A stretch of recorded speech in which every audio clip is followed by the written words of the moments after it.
Yo, yo! Yung mga tira nyo o tinitira nyo para sa akin chong mahina lang tama. Taga-nilo sa industriya, mga wala pa rin kayong ginawan tama. Ako, mga palpak nyo lang naman aking ginawan tama. Mukha ng mama, ito na'y tama pero galawan tila pambata. Mga batang makarap lang, papapapam sa larangan. Suportado naman ang mga mamang tumanda na sa larangan. Ugago, wala namang pangalan, ayaw masapawan. Ganyan pakapalan na lang ang mga yan na mukha. Puro katangahan, tumabawa, nalangaan, nalalaman, nalakas na mga utya. Puro na lang mabahilaan, pababa ng pababa. Yung mga kilala, kakalala ko na talang ka.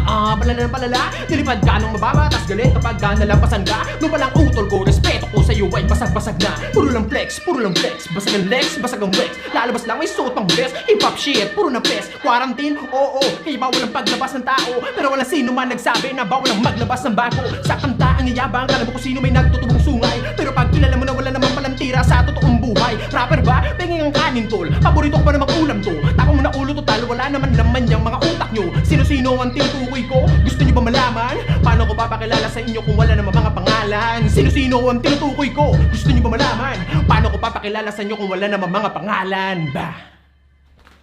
Yeah!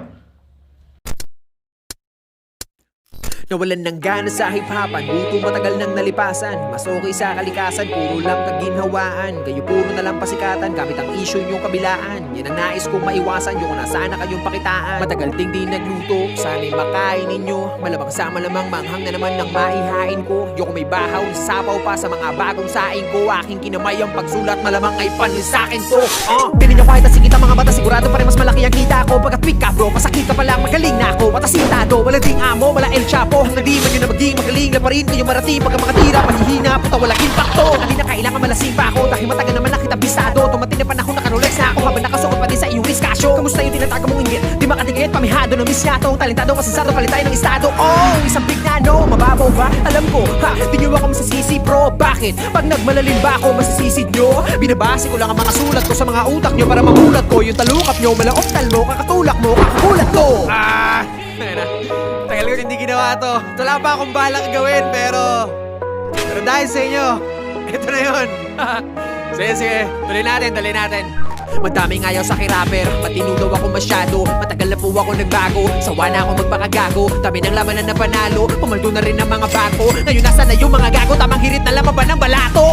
Kung inakala ninyo na madali lang lahat ito na gawin, akin ang tatapatin, nasasampalin yung mga pili magaling. Adik sa green, alak na gin, alol ka na, hindi ka natin, laka pa rin, kaya gawin. Hanggang ngayon nakaasa pa rin. Dami yung issue sa eksena, name drop nyo kung may problema. Puro parinig, walang payanig, bukod sa baduy, puta OA na. Tama na yung kababawan nyo, mga nauna at kasabayan ko. Puro katangahan naman yung pinagdadala nyo ng katapangan nyo. Ako na ako sa Palawan bro, goods na ako sa galawan ko. Kaya sorry sa lahat ng naangasan ko. At sa mga kabataan pumili ng kahangaan, patunayan nyo ang salita, kayo ang pag-asa ng bayan. Isa lang ang aral na tinuro sa akin ng panahon ngayon. Kung ano man ang mayroon, di pang habang buhay yun. Kaya huwag nating sayangin ang bawat pagkakataon. Ang salitang bukas, kaya bukas meron pa pang ganun.